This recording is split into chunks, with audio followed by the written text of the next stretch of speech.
For future में देखिए, जब भी आप शेयर फॉरफीच करोगे यानी शेयर जब्त कर लिए, तो शेयर में क्या जब्त करोगे? उससे जो पैसा रिसीव किए वही ना जब्त करोगे। तो याद रखो कि जब भी तुम शेयर इशू करते हो और शेयर इशू करके जैसे एप्लीकेशन का मनी, अलॉटमेंट का मनी जब कैपिटल में ट्रांसफर करते हो तो शेयर कैपिटल अकाउंट क्रेडिट करते हो, और उसी शेयर को जब जब्त करोगे तो शेयर कैपिटल अकाउंट डेबिट होगा, क्योंकि जब्त करने पर शेयर कैपिटल कैंसिल होता है। तो देखो एंट्री आपके सामने स्क्रीन पे है, जब when shares were issued at par and it is forfeited तो share capital account debit. Debit में क्या लिखिएगा? कॉल्ड अप अमाउंट, यानी जिस शेयर को आप जब्त कर रहे हैं उससे आपने कितना पैसा मांगा था। मान लीजिए अलॉटमेंट तक मांगा था तो उतना ही से कैपिटल कैंसिल कीजिएगा, फर्स्ट कॉल तक मांगा था तो उतना ही से कैपिटल कैंसिल कीजिएगा। फिर to share for future, to share for future में कौन सा अमाउंट डालोगे? जो पैसा आपको मिल चुका है टू फॉर फ्यूचर में डालोगे। फिर टू शेयर अलॉटमेंट यानी जिसपे पैसा नहीं मिला है, टू शेयर कॉल जिसपे पैसा नहीं मिला है। अब इस शेयर अलॉटमेंट और कॉल्स की जगह पे आप लिख सकते हो टू कॉल्स इन अरियर भी लिख सकते हो, लेकिन कॉल्स इन अरियर कब लिखेंगे? जब आप पहले कॉल इन अरियर अकाउंट खोले हो। अगर कॉल इन अरियर अकाउंट नहीं खोले हो तब यहाँ पे कॉल इन अरियर नहीं लिखोगे, जिस शेयर पे पैसा नहीं आया उसकी एंट्री करोगे। अब जैसे कि देखो कि इस पर एक एग्जाम्पल देखो, यहाँ पे आपके सामने एग्जाम्पल है कि Honda limited issued 10,000 equity share of ₹100 each payable as follows 20 on application, 30 on allotment, 20 on first call and 30 on second and final call. Okay, all money due was received with the exception of both calls of 300 shares. पूरा entry कर रहा है, जैसे कि equity share application का जैसे entry करते थे वैसे ही कीजिएगा। एप्लीकेशन के मनी को कैपिटल में ट्रांसफर करने का, फिर अलॉटमेंट का जैसे करते हैं वैसे ही कीजिएगा। फिर अलॉटमेंट का मनी ट्रांसफर करने का सेम एंट्री। फर्स्ट कॉल का देखिए ड्यू किए, फर्स्ट कॉल पे आपको 300 शेयर का पैसा नहीं आया। देखिए यहाँ आपने कॉल इन अरियर अकाउंट नहीं खोला है तो bank to equity share first call किया। फिर सेकेंड कॉल का ड्यू किए, पैसा 300 शेयर होल्डर का नहीं आया तो bank to equity share second and final call आपने किया। अब आप जब्त करने की एंट्री कीजिएगा, यानी कि यहाँ पे आप गौर करो कब जब्त कर रहे हो? फाइनल कॉल करने के बाद जब्त कर रहे हो। तो देखो share capital account debit 300 share का 10 रुपए के रेट से 30,000 रुपया आप कैंसिल करोगे, जिसमें कि अच्छा 100 रुपीज का एक शेयर है तो 300 का 100 रुपीज के रेट से 30,000 रुपया आपका आया, जिसपे कि आपका फर्स्ट कॉल का कितना पैसा नहीं आया तो 20 रुपया के रेट से नहीं आया है। फाइनल कॉल पे कितना नहीं आया है? 30 रुपया के रेट से। कितना आ गया?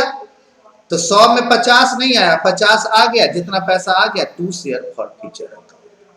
यानी कि सारा एंट्री सेम, ये लास्ट वाला एंट्री सिर्फ आपको करना था फॉर फ्यूचर का। अब फिर उसके बाद रीइश्यू वाला जो अभी बताया सो। अब अगर इशू ऑफ शेयर्स अगर प्रीमियम पर, जो शेयर को आप प्रीमियम पर इशू किए हो तब अगर फॉरफीच करते हो तो उसमें गौर ये क्या करना है कि क्या मुझे प्रीमियम का पैसा मिल गया है कि नहीं मिला है। अगर मुझे शेयर प्रीमियम का पैसा नहीं मिला है तो हम सिक्योरिटी प्रीमियम को कैंसिल करेंगे। जैसे share capital account debit cancel किए शेयर कैपिटल को, उसी तरीके से सिक्योरिटी प्रीमियम रिजर्व अकाउंट को भी हम क्या करेंगे? कैंसिल करेंगे। Okay, and to share for future account and to share allotment या टू शेयर कॉल्स जिस पर भी पैसा नहीं आया। जैसे कि यहाँ पे इस क्वेश्चन में देखिए 1000 शेयर होल्डर को 1000 शेयर इशू किया गया था 120 रुपए ईच पर, जिसमें 20 रुपया प्रीमियम था। सेकेंड एंड फाइनल कॉल नहीं मिला, उसके लिए शेयर को जब्त कर लिया। अब गौर करो, अगर हमारा प्रीमियम मिल चुका है और तब जब्त करते हैं तो जैसे पहले एंट्री किए थे वैसे ही करेंगे, और अगर हमारा प्रीमियम नहीं मिला है तब जब्त करेंगे तो हम सिक्योरिटी प्रीमियम को कैंसिल करेंगे। देखो यहाँ पे क्या है, प्रीमियम का अमाउंट मुझे अलॉटमेंट पर मिल जाया करता है तो हम क्या करेंगे? अलॉटमेंट का ही लेंगे।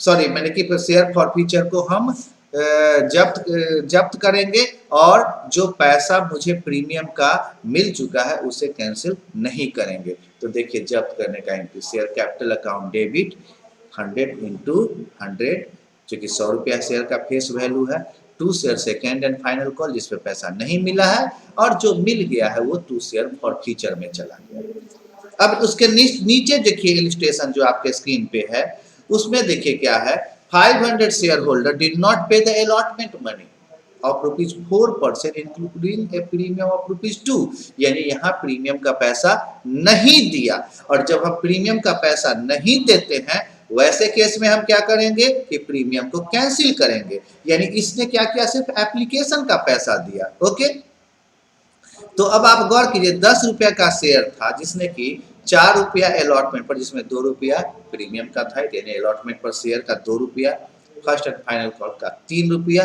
इसका मतलब क्या हुआ, 3 तो 5 रुपया तो इधर हो गया, यानी एप्लीकेशन पे कितना हुआ, 5 रुपया आपको मिला है। अब जब्त करने का एंट्री देखिए, शेयर कैपिटल अकाउंट, ये रिजर्व अकाउंट मिसप्रिंटिंग है, शेयर कैपिटल अकाउंट डेबिट कितना 5000, क्यों, क्योंकि 500 शेयर का 10 रुपए के रेट से। फिर सिक्योरिटी प्रीमियम अकाउंट नहीं मिला है, इसलिए उसको कैंसिल किया, क्योंकि अलॉटमेंट का ही पैसा नहीं मिला। 2, अब किस किस पर पैसा नहीं मिला, तो अलॉटमेंट पर नहीं मिला 4 रुपया के रेट से, फर्स्ट एंड फाइनल कॉल पे नहीं मिला 3 रुपया के रेट से। ओके, और किस पर मिला, सिर्फ एप्लीकेशन पे मिला है, तो एप्लीकेशन के अमाउंट को हमने जब्त कर लिया शेयर फॉर फ्यूचर अकाउंट करके। तो ये आपका सारे एंट्री के बाद अगर पेमेंट नहीं किया है तो जब्त करने का, अब जब्त करने के बाद री इशू का अभी जस्ट आपने देखा है। ओके, तो मेरे ख्याल से अब शेयर फॉर फ्यूचर में आपको कोई दिक्कत नहीं होनी चाहिए। ओके, और भी एक आध एग्जाम्पल अगर आप देखना चाहें तो देख लें। यहाँ देखिए इलस्ट्रेशन नंबर 13 देखिए। Okay, Ashok limited 3 lakh equity share of 10 each at a premium of ₹2। Application आ गया 4 लाख का, प्रोराटा अलॉटमेंट किए हैं, the excess application money was adjusted towards allotment. Mukesh was allotted 800 share, fail to pay both the calls का दिया। इसका मतलब सीधे कॉल प्रीमियम का अमाउंट को कैंसिल करने की जरूरत नहीं है। देखिए ओवर सब्सक्रिप्शन भी है, एप्लीकेशन पे पैसा आया, अलॉटमेंट पे जो आपका एक्स्ट्रा पैसा था उसको आपने एडजस्ट किया, फिर अलॉटमेंट को आप ड्यू किए प्रीमियम के साथ 15 लाख, जिसमें कि आपका एप्लीकेशन का 3 लाख आ गया है, तो 12 लाख लिए।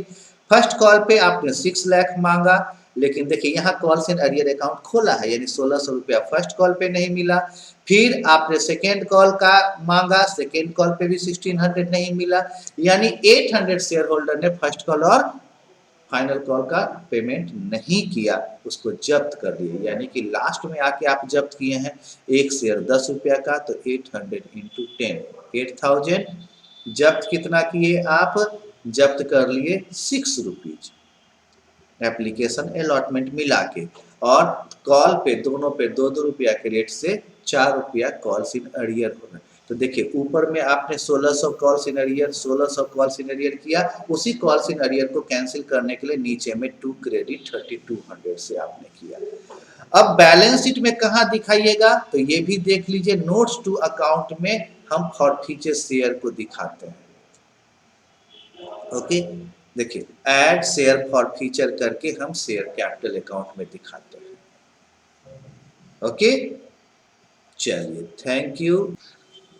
हाँ डियर स्टूडेंट, हम लोगों ने अपने लास्ट क्लास में फॉर फ्यूचर ऑफ शेयर्स के बारे में चर्चा हम लोगों ने किया था, और आज की क्लास में हम लोग बात करेंगे री issue of forfeiture shares का। Reissue of forfeiture shares जो है, आप यानी कि जब एक बार शेयर्स को जब आप फॉरफीच कर लेते हो तो फिर उसे री इशू करने की जरूरत पड़ती है। तो reissue of forfeiture shares at par, at premium and at discount दोनों पे हो सकता है, ठीक है ना। At par, at premium and at discount पे हम लोग कर सकते हैं।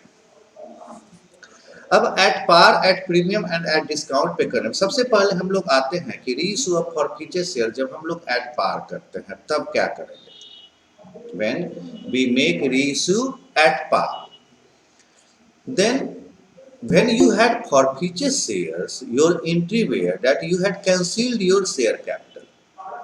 Okay, you had concealed your share capital. But when you make your shares reissue at par, then what you do? When you make your share reissue at par, then again share capital is cancelled, credited, and your entry would be for reissuing share at par.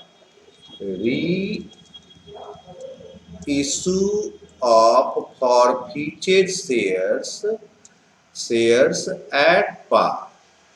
Okay, reissue of forfeited shares at par. So what you find, your entry would be bank account debited to share capital account. Now you see to your share capital account and bank account debited to share capital account being forfeited shares reissued at par. And the next one entry would be for transferring forfeited share amount to capital reserve. Your entry would be forfeited share account debit to capital reserve.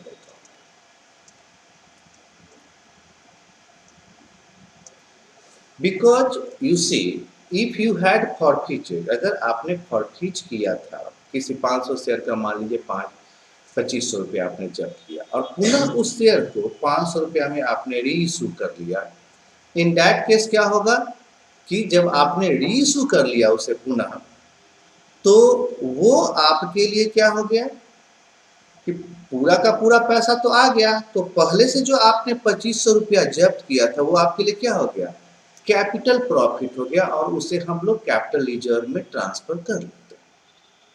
Okay, for example जैसे कि मान लीजिए कि हम लोग एक example लेते हैं इसके लिए, सपोज कीजिए कि एक एग्जाम्पल लेते हैं।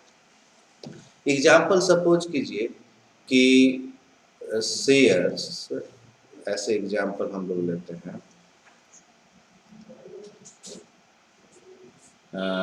Number of shares forfeited 500 for non-payment of final call of ₹3. Okay, each shares were of ₹10. Condition first, shares, forfeited shares reissued at par. Condition second, at premium. First, let us discuss over it, then we will discuss over at discount. Entry for forfeiture. You see, entry for forfeiture. Forfeiture entry. Share capital account debit. Share capital account debit to forfeited shares account. Share capital account debit to forfeited shares account. And how much? You see, you have forfeited 500 shares at the rate of 7. No, 10, because at the rate of 10, because you have called your final call. And forfeited share how much? So 500 into 7, and to share final call पे ना पैसा नहीं मिला है, to share final call account 500 into 3. Okay, ये था जब्त करने का एंट्री। अब आइए री इश्यू का हम लोग एंट्री पास करते हैं। एट पार है कंडीशन फर्स्ट, री इश्यू का री इशू। तो bank account debit to share capital account. How much? तो चूंकि पार पे आप इशू किए हो तो 5,000 रुपया 10 रुपया के रेट से आ जाएगा। अब आप यहाँ समझो कि ये जो आपने जब्त किया,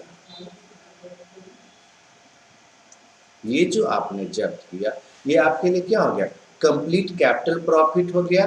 और इसे आप क्या करोगे? कैपिटल प्रॉफिट में ट्रांसफर कर दोगे। Forfeiture shares account debit to capital reserve.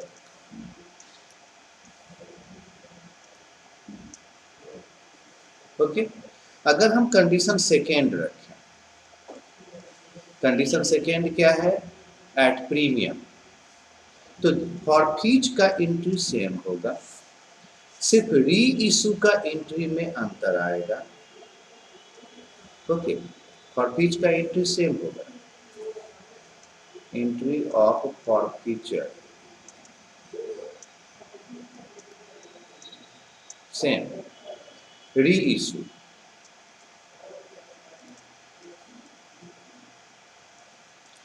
Issue के लिए देखो यहाँ पे समझो, bank account debit to share capital account to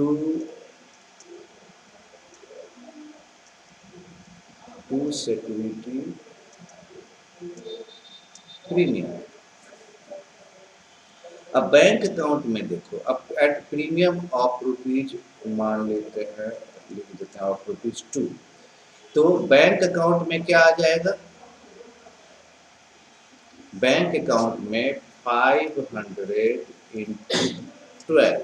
अब आप गौर कीजिए, और आपके पास जो है पैसा कितना था? आपके पास 500 इंटू 10 था, और 500 इंटू 2 आपका सिक्योरिटी प्रीमियम हो गया। अब आप गौर कीजिए, आपके यहाँ आपको बाकी था मात्र 1500 रुपया के चलते आपने क्या किया? इसके शेयर को जब्त कर लिया। 1500 के चलते आपने इसके शेयर को जब्त कर दिया और पुनः आपने इसको 6,000 में बेच दिया। तो आपको सच पूछे फायदा कितना हुआ? तो ये 1,000 रुपया सिक्योरिटी प्रीमियम का फायदा हुआ, अब प्लस ये जो 3500 जो आप जब्त किए वो फायदा अलग हुआ। तो 3500 का जो फायदा हुआ, उस फायदा को आप क्या कीजिएगा? कैपिटल रिजर्व में ट्रांसफर कीजिएगा। यहाँ भी for transferring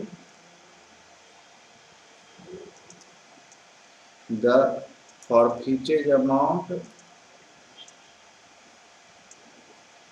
to capital reserve same।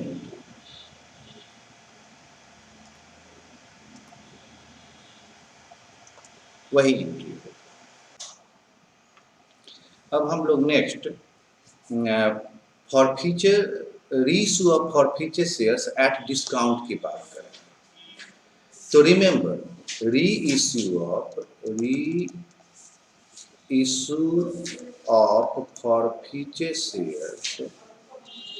Forfeiture shares at discount. What we will do? Reissue of forfeiture shares at discount में हम लोग क्या करेंगे?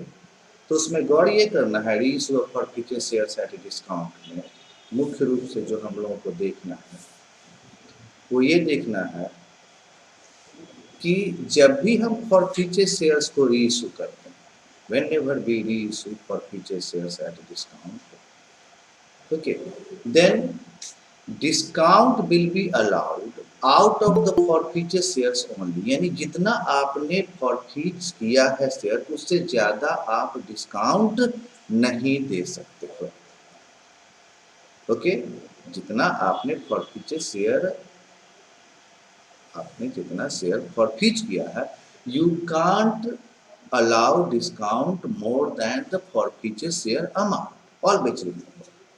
So if taking the same question, जो हमारा क्वेश्चन पिछले एग्जाम्पल का था, सेम क्वेश्चन का, कि सपोज करो कि हमने number of for future shares, number of for future share, for future shares 500, okay, of rupees 10 each, of rupees 10 each, okay, paid only rupees 7, और आपने जब्त कर लिया, okay, it is reissued at discount of rupees 1, either for rupees 9, 9 रुपया में आपने issue किया, 10 रुपए के शेयर को आपने कितना में री इशू कर लिया, 9 रुपया में आपने री इशू किया, तो your entry would be bank account debit, bank account debit, for future shares account debit, for future shares account debit to share capital account.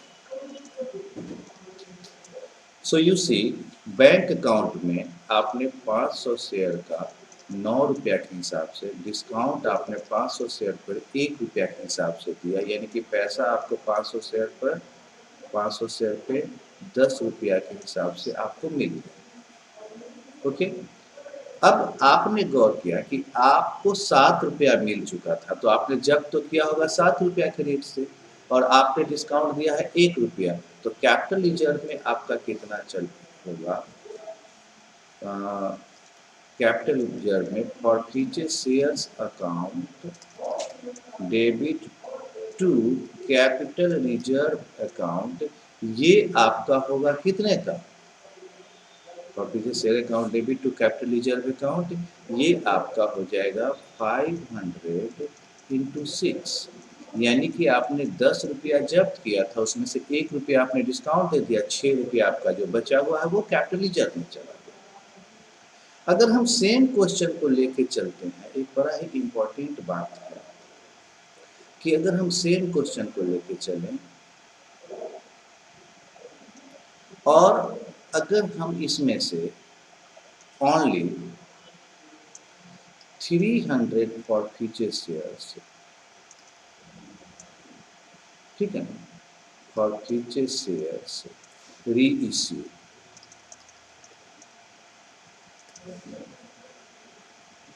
तो गौर कीजिए एंट्री में क्या होगा, bank account debit, bank account debit forfeiture shares account debit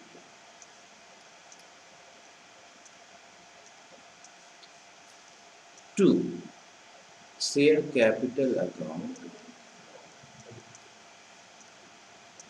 यहाँ पे आप 300 shares को 9 रुपया के रेट से इशू कर रहे हैं, 300 शेयर पे 1 रुपया के रेट से डिस्काउंट हो जाएगा और शेयर कैपिटल में 300 इंटू 10 हो जाएगा, और आप जो जब्त करेंगे, ओके, जो जब्त करेंगे आप, तो जब्त करने में आप क्या करेंगे कि आप जब्त करने में आप गौर करें कि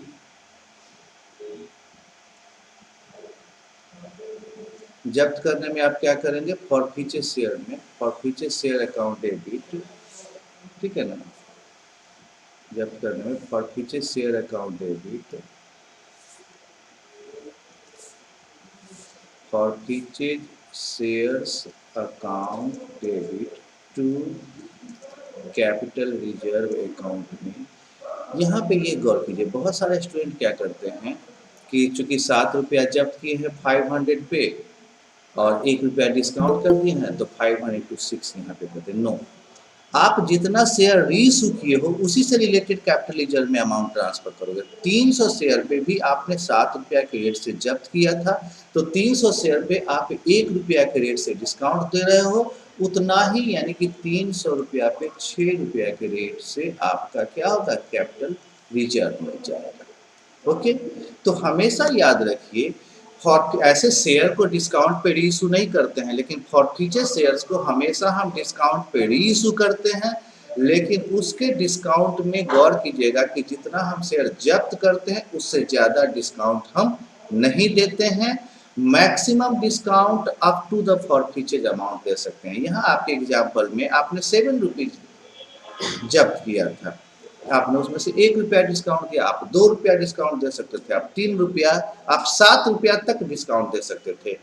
उससे क्या होता कि 3 रुपया आप ले लिए जितना की ड्यूज है और 7 रुपया का आपने डिस्काउंट दे दिया, तो भी कंपनी को 7 3 10 रुपया मिल गया। यहाँ क्या हुआ, क्या कि आप 7 रुपया तो ऑलरेडी ले चुके थे, आप पुनः उसको 9 रुपया में री इशू कर लिए, यानी कि आपके पास आया कितना, 9 7 16 रुपया एक शेयर पे आया। लेकिन आपको तो चाहिए 10 रुपया ही, तो 10 रुपया आप उस 16 रुपया में से 10 रुपया आप शेयर कैपिटल में ट्रांसफर कर लिए और 6 रुपया जो बच गया वो कैपिटल रिजर्व में डाल दिया। लेकिन हमेशा याद रखिए, कैपिटल रिजर्व में हम सिर्फ उसी शेयर का पैसा डालेंगे जो शेयर ऑलरेडी हमारा कैपिटल रिजर्व में, उसी का जो शेयर हम ऑलरेडी री इशू कर चुके हैं। ठीक है ना। अब उम्मीद है क्या कि आप लोगों को फॉरफीचर शेयर से रिलेटेड कोई दिक्कत नहीं होगी। Okay, I hope so. Okay, you are not going to have any sort of problem in forfeiture share account. आप देख लें, रीइशू ऑफ फॉरफीचर शेयर का एग्जांपल आपके स्क्रीन पे है। The director of Polyplastic Limited resolved that 200 equity share of ₹100 each be forfeited for non-payment of the second and final call of ₹30 per share. Out of these, 150 shares were issued at ₹60 per share to Mohit. Now you see, you have forfeited 200 equity share. The equity share was of 100 each. Non payment of second and final call of ₹30, यानी 100 रुपया का एक share है, उसमें से आपने क्या किया, 70 रुपया आपको मिल गया है, 30 रुपया नहीं मिला है, जिसके चलते आपने क्या किया, उस शेयर को जब्त कर लिया। तो देखिए, जब्त करने का एंट्री, जब भी हम जब्त करते हैं शेयर तो क्या करते हैं, शेयर कैपिटल को डेबिट करते हैं, शेयर कैपिटल अकाउंट डेबिट, और जितना पैसा हम मांग चुके होते हैं उतना ही से जब्त करते हैं। क्योंकि यहाँ फाइनल कॉल तक मांगे हैं, इसका मतलब हर शेयर पे 100 रुपया के रेट से आप मांग चुके हैं, इसलिए 200 रुपये, 200 शेयर इंटू 100 जब हम करेंगे तो कितना हो जाएगा, 20,000 हो जाएगा। अब उसमें से फॉरफीच क्या करेंगे, तो जो मुझे मिल चुका है, तो क्या मिल चुका है, 70 रुपीज पर शेयर मिल चुका है, यानी 200 इंटू 70 कितना हो जाएगा, 14,000 हो जाएगा। और जो नहीं मिला, तो सेकेंड फाइनल कॉल पे क्या नहीं मिला, 30 रुपया के रेट से नहीं मिला, तो 200 into 30, 6,000 you did not receive. Now let's come bank account debit, share forfeiture account debit to capital account. जैसा कि अभी किए, हमने उसमें से मात्र 150 शेयर को 60 रुपए के रेट से हमने क्या किया, उसे री इशू किया। अब यहाँ समझिए, आपने जब्त किया है पर शेयर 70 रुपया और आप उसको री इशू कितना कर रहे हो, 60 रुपया, यानी कि डिस्काउंट कितने का दिए, 40 रुपया का। कहो कैसे, 100 रुपया का एक शेयर था और आपने उसे री इशू कितना में किया, 60 रुपया में, तो 40 रुपया पर शेयर आप डिस्काउंट दे रहे हो, जबकि आप उसी शेयर पे जब्त कितना किए हो, 70 रुपया, यानी उस 70 रुपया जो जब्त किए थे उसमें से 40 रुपया डिस्काउंट देती, फिर भी तुमको 30 रुपया पर शेयर बचा है। तो देखो, 150 इंटू 60 9,000 हुआ, 150 इंटू 40 डिस्काउंट जो दिए वो आप क्या किए, उसी शेयर फॉरफीचर में से आप ले लिए। जैसे कि आप देखो यहाँ जो ये शेयर फॉरफीचर की क्रेडिट है, उसी को डेबिट करके आपने क्या किया, यहाँ डिस्काउंट को आपने ले लिया।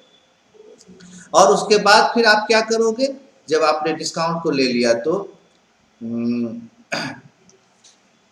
अब उसके बाद आप गौर करो, नेक्स्ट क्या करोगे, आप फिर जो फॉरफीचर शेयर अमाउंट है उसको आप क्या करोगे कि फॉरफीचर शेयर अमाउंट को फिर आप कैपिटल रिजर्व में आप ट्रांसफर कर दोगे।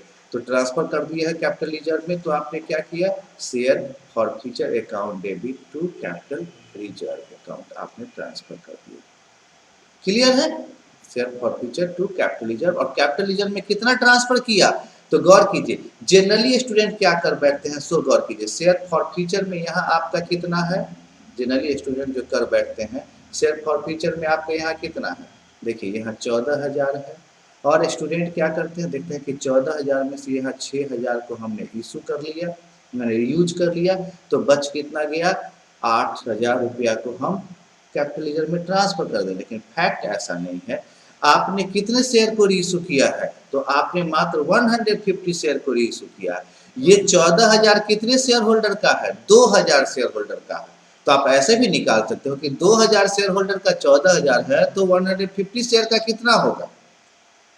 ओके, एक तो तरीका ये है, या आप दूसरा तरीका, सबसे आसान तरीका ये है कि आप देखिए कि पर शेयर आपने कितना जब्त किया, तो 7 रुपीज, और पर शेयर आपने डिस्काउंट कितना दिया, तो 4 रुपीज, तो पर शेयर आपको बचत कितने का हुआ, तो 3 रुपीज। वही 3 रुपीज जो पर शेयर आपको बचत हुआ वो कैपिटल रिजर्व में जाएगा, तो 150 इंटू 3 4,500 रुपीज आपका कैपिटल रिजर्व में गया। और इस तरीके के क्वेश्चन में डायरेक्ट एग्जामिनर उस जगह को देखता है। अगर 4,500 कैपिटल रिजर्व आपका सही है तो ये एज्यूम कर लिया जाता है कि आप ऊपर भी सही बनाए होंगे। हालांकि एग्जामिनर हर टॉपिक पे हर एंट्री को देखते हैं, बट अगर वो सही है तो ये एज्यूम कर लिया जाता है कि वो तभी आपका सही आएगा जब आपने ऊपर की एंट्रीज को सही किया है। अब आपका देखिए ये आपका नेक्स्ट एग्जाम्पल्स है। ओके, अब हम लोग ये नेक्स्ट शेयर को हम लोग देखते हैं, नेक्स्ट क्वेश्चन को देखते हैं, जिसमें हम लोगों को देखना है कि ये देखिए एनसीईआरटी का ये एग्जाम्पल है। On 1st January 2015, the director of X Limited issued for public subscription 50,000 equity share of 10 each at rupees 12 per share, means at rupees 2 rupees on premium. Okay, payable as to rupees, you see payable है, payable as to rupees 5 on application। Application पे ही premium है, यहाँ पे ये सबसे बड़ी खासियत है। इन जनरल अगर कुछ मेंशन नहीं रहता है तो हम प्रीमियम लेते हैं अलॉटमेंट पर, यहाँ मेंशन है कि एप्लीकेशन पे ही प्रीमियम है। उसके बाद देखिए आप कि rupees 4 on allotment and the balance on call. Applications were received for 70,000। अब यहाँ देखिए बहुत ही अच्छा क्वेश्चन है, एक क्वेश्चन ये कंप्लीट अपने आप में है कि ओवर सब्सक्रिप्शन भी है। 70,000 शेयर्स के लिए आपको एप्लीकेशन आया जिसमें कि of the cash received rupees 40,000 was returned and rupees 60,000 was applied to the amount due on allot. Okay, the balance of which was paid on February 16, 2015. All the shareholders paid the full call due on May 1st with the exception of an allotee of 500 share, means first call जब किया गया first and final call ही है तो 500 share holder ने पैसा नहीं दिया, और and reissued at fully paid at ₹8, यानी 10 रुपया का शेयर है या कि 12 रुपया है, नहीं 2 रुपया प्रीमियम पे है, तो उसको 8 रुपया में रीइश्यू कर दिया, यानी पर शेयर 2 रुपया का इसमें क्या किया गया, डिस्काउंट दिया गया। अब आप देखें सबसे पहले तो क्या हुआ, 70,000 शेयर्स का 5 रुपया के रेट से आपका आया है, तो bank account debit to equity share allotment account application account 3,50,000, उसे आप कैपिटल में ट्रांसफर करोगे तो 2 रुपया तो आपका क्या होगा, transfer of application money on 50,000 share to share capital, तो 50,000 शेयर का ही हम शेयर कैपिटल में ट्रांसफर करते हैं, और जो एक्स्ट्रा आ गया उसको हम अलॉटमेंट पर एडजस्ट करेंगे, ठीक है ना। अब देखिए इक्विटी शेयर एप्लीकेशन कितना एक्सेस आया, तो एक्सेस जो एप्लीकेशन मनी आया है वो 20,000, चूंकि 70,000 रुपये के लिए आया है उसके लिए अलग से एंट्री कर दिया, तो 20,000 शेयर होल्डर का में से 40,000 रुपया को तो इसने क्या किया, 20,000 शेयर होल्डर पे 5 रुपया के रेट से ही ना एडवांस आया, यानी 1 लाख रुपया आया, उसमें से 40,000 को लौटा दिया, तो equity share application to bank, और 60,000 रुपया को क्या किया, अलॉटमेंट पे एडजस्ट कर दिया। अब आइए अलॉटमेंट पर, अलॉटमेंट पे 4 रुपया के रेट से आपको ड्यू करना है, तो equity share allotment to equity share capital आप देखिए 2 लाख रुपया आपको दिया हुआ है, ठीक है। बैंक में आपको कितना आएगा, क्योंकि 60,000 रुपया पहले से आपको आ चुका है, इसलिए 1,40,000 रुपया आएगा। अब फर्स्ट एंड फाइनल कॉल जब आप 3 रुपया के रेट से मांगते हो तो 1.5 लाख रुपया आपको आना चाहिए। लेकिन आप इसमें गौर करो कि 500 शेयर होल्डर ने क्या किया कि पेमेंट नहीं किया, और जब 500 शेयर होल्डर पेमेंट नहीं करेगा तो गौर करो 1,50,000 में 500 शेयर का 3 रुपया के हिसाब से 1,500 रुपया नहीं आया, तो bank account debit to equity share first and final call account 1,48,500। अब हम क्या करेंगे, 500 शेयर को हम लोग क्या करेंगे, कैंसिल करेंगे। तो equity share capital account debit to for future share account to equity share first and final call account. फिर क्या करेंगे, bank account debit to bank account. जब हम लोग फिर इसको अब जब रीइशू करेंगे तो यहाँ पे इस क्वेश्चन में क्या है कि सारे के सारे शेयर्स को रीइशू कर दिया गया है। तो आप गौर कीजिए प्रति शेयर आपने जब्त कितना किया था, तो एप्लीकेशन और अलॉटमेंट का पैसा आपको मिल गया है। कितना मिला है एप्लीकेशन और अलॉटमेंट का, तो गौर कीजिए 4 रुपया अलॉटमेंट पे और 3 रुपया एप्लीकेशन पे। कहा कि नहीं, एप्लीकेशन पे तो 5 रुपया आया है, तो 2 रुपया प्रीमियम का था, और प्रीमियम जो एक बार रिसीव हो जाता है उसे हम जब्त नहीं करते हैं। तो इसलिए गौर कीजिए कि हमने जब्त में कितना किया है, 500 शेयर के 7 रुपये के रेट से हमने 500 गुने 7 3500 रुपया जब्त किया। क्या नहीं आया, तो फाइनल कॉल का 3 रुपया के रेट से 1500 रुपया नहीं आया। जब हम रीइशू कर रहे हैं तो 2 रुपया का डिस्काउंट दे रहे हैं। अब यहाँ समझिए आपने 7 रुपीज पर शेयर जब्त किया है और 2 रुपया का डिस्काउंट दे रहे हैं।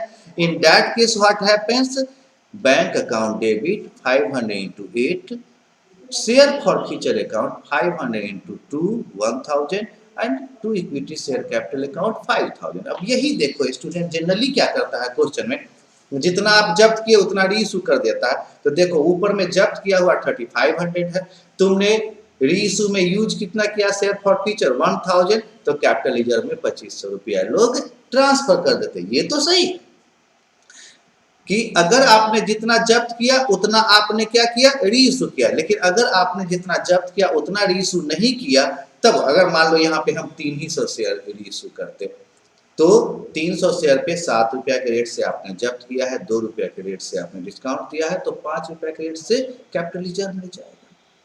ओके, ये बात जरूर गौर कीजिएगा कि हम जब्त कितना कर रहे हैं और रीइशू कितना कर रहे हैं। दूसरी बात क्या कीजिएगा कि हर शेयर पे हमने पर शेयर कितना जब्त किया।